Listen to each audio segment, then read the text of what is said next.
Well, hi-ho, folks, and welcome back to the adventures of Turwinkle, the Gnome Mage. Well, hi, Turwinkle. Hello. Are you all set for tonight, sir? Indubitably. Well, great, because tonight we are going to go talk with Zangus, a member of the Redfang Company. He's got a great storyline, so we're going to find out all about his character, a little bit about him, and get some great advice from him for you role players out there. And so without any further ado, let us go talk with Zangus. Alrighty, folks. Well, as you can see, Turwinkle has put on his sluffy disguise, and we have traveled all the way to Light Hope's Chapel out here to find Zangus. And so, Zangus, Empire's Twilight, the Redfang Company. He's the horseman of the northern snows, the cursed wall of bloody iron, the unholy calamity, last of the sorrow-sworn, officer of the Redfang Company. Hello, sir. Hello, Turwinkle. Well, it is so awesome to meet you. And I guess the first question is, why Light Hope's Chapel, sir? Well, I figured Light Hope Chapel would be a good spot. It is the spot where the Death Knights were finally freed from our enslavement our enslavement by Arthas. And I figured dragging you out to some dark, grueling, blah area would just be too cliche. So I figured, well, Light's Hope, why not? Sure, I mean, it's where it all began, correct? For us, yes. All right, excellent. So, folks, when we come back, we are going to find out all about Zangus, the character. So we'll be right back with that. Alrighty, folks, and we are back. And so, Zangus, first and foremost, how did you come up with the name Zangus Bloodreaver?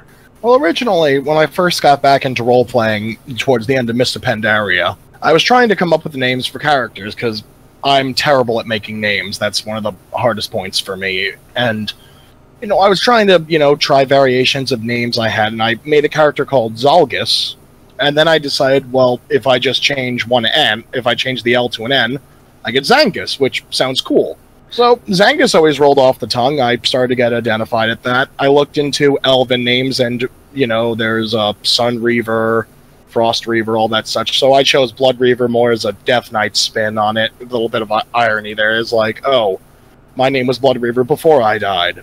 Fitting. Okay. I did not find out till later that there is actually a quest mob in Northrend named Cultist Zangus, and you have to kill him, so... That's always funny to explain to people. Have you killed him? Yes. Because there can only be one, correct, sir? There can be only one. Now, do you utilize that name in any other games or whatnot? I am known as Zangus now on BNet, and it's the general way that people know that it's me. Ah, okay, excellent. Yeah, a lot of times when someone finds a great name, they'll utilize it wherever they go, like Turwinkle or so whatever game they play, they end up using that same character name. Because once you find a good one, you hang on to it. That's pretty much how it works. And so you also went with the Death Knight. Why the Death Knight? The Death Knight class is my favorite class in Warcraft. I've always enjoyed the characters that are more... I'm the special, look at me, I trained and became... No, I failed.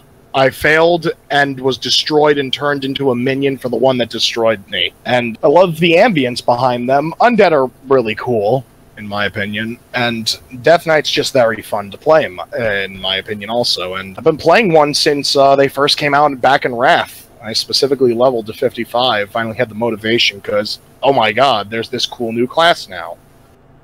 And that's... why I'm sitting here. Well, excellent.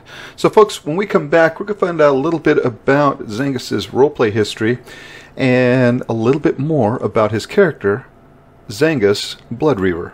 We'll be right back with that. All right, folks, and we are back. And so, Zangus, how did you get started roleplaying in World of Warcraft? I was playing 4E with my D&D group, and... we hit a snag where a lot of us couldn't get on the same day and stuff, and I really wanted to roleplay. Now, one of my friends said that he was playing World of Warcraft. My response was, wait, people still play it? Because I was on the camp that was like, oh, Mr. Pandaria, the game is dead. I was wrong. Very wrong. And he told me that there was even an RP community on WoW. So I slowly but surely showed back up in Warcraft, got my feet wet, and ended up here on Moonguard because, well, the community is very welcoming. They allowed newcomers, and they helped with a lot of mistakes in a lot of groups. At least my guild did. I know everyone else has their own stories, but that's how it goes. Oh, excellent. And so you rolled Zangus up. What's his storyline? What's the history behind him? The history behind Zangus is a very tragic one. He originally was nothing very special. He was just a warrior for Silvermoon that fought in many of the troll wars that they had with the Amani trolls. He's a, quote, war hero, unquote, which really is that he's just a war veteran, and him and a lot of people are all branded that. He really was considered the favorite of his family in the Ghostlands, and his older brother Karis really resented him for it, despite being the no talent, no magic, nothing. Zangus had all the attention despite being a brute warrior while he was the smart magister. On the day that Zangus, his wife, and all the family gathered together, the Bloodreavers, when they gathered at their home, well, the Scourge finally broke through, so the entire family took up arms, except for his wife and his grandfather, because, well, one was extremely old, and the other one, she wasn't really a fighter. And Karis showed his true nature by being an agent of the Scourge. He shot Zangus in the back with a shadow bolt, a powerful one, and killed him instantly, and then proceeded to kill the rest of the Bloodreavers. Zangus's grandfather, having been a very powerful mage when he was actually in his prime, teleported Zangus's wife and himself out of there. But Zangus fell, and Karis just laughed, raised some zombies, and rejoined the Scourge Necromancers, and got to work. Well, Zangus was dead at that point, so the next thing he remembered was waking up in the Plague Quarter in Noxramas. He was on the chopping block to be, turned into an abomination or something, but, they were making death knights, and they needed more, and this one Scourge guy was like, no, they have to be perfect, and some guys like, we need to keep up a quota, or we're gonna be dead. So they raised Zangus, and they were like, alright, fine, it will do. And, then eventually Zangus just proved himself until he got transported to Acaris, and then, well, we all know what happens next after that. The Scarlet Apocalypse, and then the Battle of Hope's Light. Wow. So, folks, when we come back, we'll delve a little bit more into Zangus's RP history and how he went from D&D to role-playing in Warcraft, and how he felt that experience was, and a little bit more about the story of Zangus. So we'll be right back with that. Alrighty, and we are back. And so, Zangus, going from D&D to role-playing in WoW, how big a jump was that?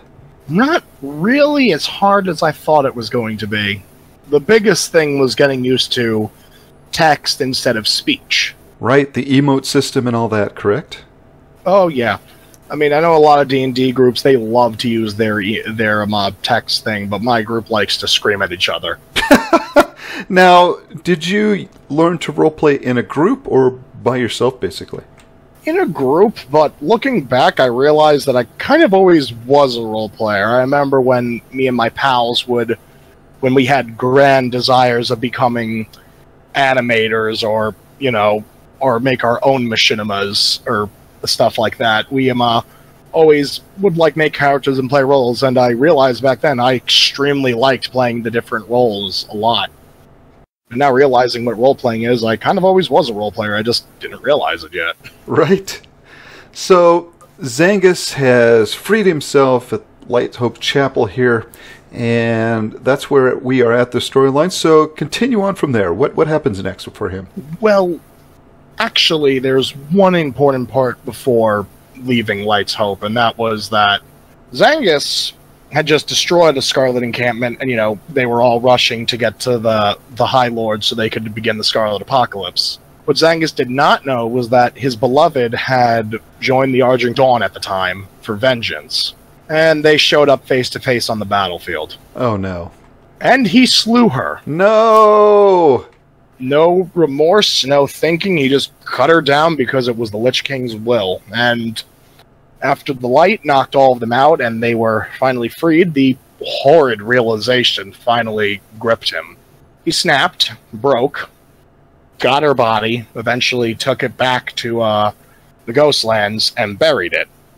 Then proceeded to go with the rest of the Death Knights to Northrend. He then pretty much was following the Forsaken's campaign through Northrend, just fighting through, the Howling Fjord, the Dragon's Blight, Grizzly Hills, Storm Peaks. He was present for the Wrathgate incident. He wasn't near the front line. He kind of was like at base, and then they heard the explosions and they tried getting people out. He really didn't have much of a personality. He was just angry Death Knight NPC that you talked to back then. Just, leave me alone, don't talk to me. He didn't accomplish anything real groundbreaking because I wasn't RPing during Wrath of the Lich King, but he made his name for himself, and he was just a character that had extreme emptiness over destroying his own life, so he decided to just keep going. He went back to the Horde and fought during the Cataclysm. Again, nothing of real significance. He was finally starting to get out of his funk, though. He went to Hyjal to go help there because, that world tree is important, at least. Ended up in the Highlands because you got to fight the Twilight's Hammer. He really doesn't care for the Alliance-Horde conflict, and honestly, it doesn't make any sense to him, because he didn't fight in any of the wars despite being over 500. He just stayed in Call of the Laws. He's like, fighting orcs? I don't... That has nothing to do with me. Right. Alright, excellent. So, how does he find his way from there to the Redfang Company? After, everything in Pandaria settles and all the timey-wimey, wobbly-wobbly stuff in Warlords happens, he's, jumping from different companies and things, because, you get into guilds, they rise and fall, all that kind of stuff happens. So I was trying to find my fit. I was even on Alliance side for a good year. And, I met my pals, who you already did an interview with. And, we all, after we, had another, big spat or something over whatever, I don't even remember what, we made the Redfang Company, because we're like, you know what, let's just do it ourselves this time. Let's see how that works out. And, we're a welcoming guild, and I showed that I had a lot of commitment towards it. I care about my members very specifically. I tolerate no harassment towards my members. If you harass them, now you have to deal with me, and that's not good, because... well, I will play by the rules, and I will make sure that you will be punished for what you just did to my friends, and I don't like that. Well, excellent, sir. And so, folks, when we come back, we're going to find out a little bit about Zangus in real life, kind of look at the person behind the screen a bit. So, we'll be right back with that. Alrighty, folks, and we are back. And so, Zangus, tell us a little bit about you, sir. What do you do outside of WoW? There's an outside. What I do outside the game is, well, I'm just a gamer in general. I love playing video games. I love role-playing. You'll find me all over the place. I'm on Steam. Gaming is a great hobby because I just find it very fun. You meet people you like. You find people that are horrible, but, that's how life is. Outside of the games, though, I'm, just your typical guy. I work part-time, pushing carts at a Home Depot. That is not fun. I'd rather be raiding. Like every other post-college graduate, I'll tell you exactly what we're all trying to do. We are trying to figure out what the heck we are doing with our heads cut off. Right. Right. Now, what other games do you like to play? What other games have your attention right now? Well, aside from the World of Warcraft series being one of my top 3 favorite series, because I could talk everyone's heads off for hours about all the lore in this game, there's the Kingdom Hearts series. That's a huge favorite of mine. There's the Elder Scrolls series. That's always fun to play. I mean, going into Skyrim and stuff, just like, hey, what would happen if one of my crazy characters ended up in this game instead? Those were dark days. I don't want to talk about it. Well, excellent, sir. Yeah, again, I love talking to folks about what they do outside of the game for a number of reasons, but the main one is it helps break those stereotypes of what the role player looks like. Role players come from all different backgrounds, different genders, grandparents, parents, different professions, whatnot, that are role players. And so we love to talk about, folks, what they do outside of work, again, because it really breaks that stereotype of that, kid living in mom and dad's basement and eating Cheetos all day. And so, excellent. I don't know what kind of houses people live in their parents' basements that they're allowed to eat Cheetos in there. I was always taught you only frickin' eat in the kitchen, because that's how things go. That's right. Also, I don't live in my parents' basement. I live on the second floor, I'll have you know. Oh. The deluxe treatment. And they're not your parents, they're your roommates at this point, correct? Yeah, but mom and dad always got your back. Right. All right, folks, when we come back, we're going to get some advice from Zangus for you new role players out there, and maybe for you veterans as well. So we'll be right back with that. All right, folks, and we are back. And so, Zangus, what advice would you give to that new role player that's wanting to come in and role play in the World of Warcraft? The World of Warcraft, for specific RP, I'm going to say that the first and foremost thing is you need to know your lore.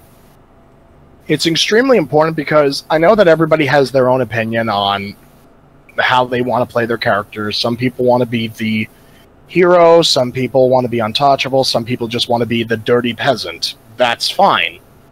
But you need to know your lore because you need to understand that you are in a world RP. You're not in a 5-player and a guy behind a DM screen RP. There is a lot of people here, and a lot of people, the lore is the structure in which the game works, so your abilities even work that. I mean, look, half the stuff, if you read in my profile, it's pretty clear that some of this stuff doesn't technically exist, but it makes sense how it would exist because it's a special thing and magic and whatnot. But you need to know your lore because, for example, if you say that you're, I don't know, like a troll that was raised by elves, that doesn't work because the elves and the trolls hate each other. Specifically the Amani and the High Elves. That doesn't work. Or you're like 40-something and you were raised by orcs. Well, orcs didn't show up in Azeroth until 35 years ago in the game's timeline, so you need to mind your lore because it helps cover your butt. And you can also use your lore to get away with certain things. I know there are some people that RP as robots because robots exist in Warcraft. So there you go.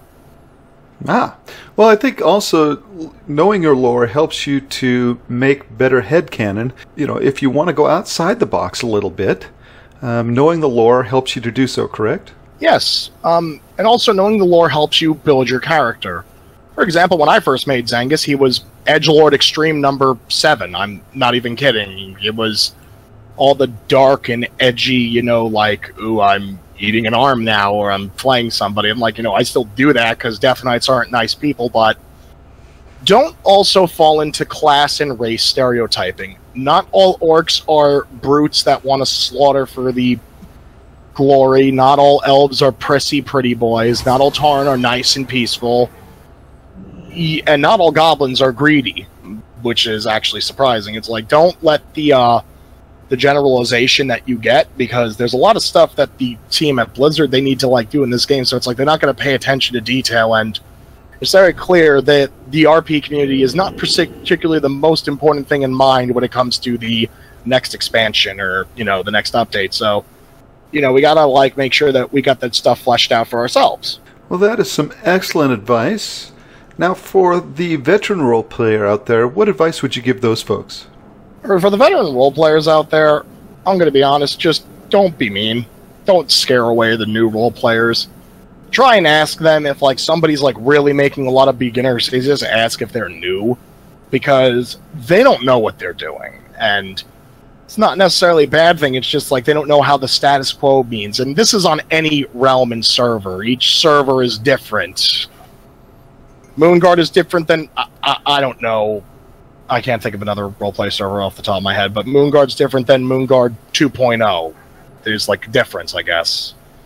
You know, if you see somebody struggling, you know, help them out. If you have a guild, drag them into your guild. If your guild's nice to newbies, I mean, what's that another number going to hurt? You're going to get another RP, or you're going to get another guild member, and you got a new guy. I mean, and like, seriously, don't be jerks, guys. I mean, come on. We run into this game because people are mean to us to begin with. Right, we all started somewhere, and, you know, I know for myself, I was lucky to get into a great guild that helped me learn how to emote and do all those things that you can do in World of Warcraft. And again, it is different from the tabletop roleplay when you come into World of Warcraft, because there's different tools that you can utilize to create a scene. And sometimes it takes a lot of practice to get used to using those tools in the game. And so having folks help you is tremendous in making a good role player versus somebody that's going to eventually just either give up or turn into that troll that everybody hates. So I think if you get them off on the right foot, that's really going to go a long way to making our community that much bigger and better. So excellent advice on both points, sir. And so, folks, when we come back, we're going to get a great shout out from Zangus to those folks that he loves and cares about in the game. So we'll be right back with that. Alrighty, folks, and we are back. And so, Zangus, is there anything that you would like folks to know about your character that we might not have covered? Well, the first thing to note is that, despite his outward exterior towards you, Zangus is a very sarcastic, very snarky individual that is rather hysterical to just be around. He makes fun of his own undeath all the time, and he's not like gonna immediately stab you with pins and needles because Death Knight stuff. He will talk to you. I mean, that's what he does. He's very caring towards people that are alive. Excellent. Now, who would you like to give a shout out at tonight? I'd like to give a shout out to each and every single member of the Redfang Company. Sab, Fen, Hakita, Karzug, Korda, Urkrosh, all of you guys. You guys make this game very fun for me. It's the reason I stick around, because I finally have a community to be with. I also like to give a shout out to a lot of the buds that know me on Real ID. You guys rock. And finally, my best friend in the world, Edison. I don't know if he'll actually watch this video or not, but I'm going to give you a shout out anyway, Ed, because you know I'm watching right now. All right, well, that is awesome. He doesn't.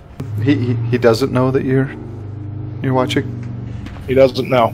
Yet. All right. Well, again, Zangus, it has been just awesome talking with you tonight, learning all about your character, a little bit about you, and you had some great advice for everyone out there. So thank you so much for doing this tonight. Hey, thanks for having me, Turwinkle. You bet. And so with that, folks, we're going to head on back to Stormwind with our final thoughts on this awesome interview with Zangus Bloodreaver, officer of the Redfang Company. We'll be right back with that. Alright, folks, Turwinkle took off his goblin disguise. And again, what a great player and a wonderful, wonderful story, wasn't it, Turwinkle? Affirmative. You bet. And so, folks, if you like this episode, click that like button. If you would like to comment on this episode or in any of our previous episodes, please do so below. Let us know what you liked and what you didn't. And finally, if you would like to subscribe, well, we would love to have you. And so, again, Turwinkle, that was a lot of fun, and a big, big thank you to Zangus, sir. Allow me to express my deepest thanks. You bet. And so, excellent job by you as well, Turwinkle. And Turwinkle, we will see you next time.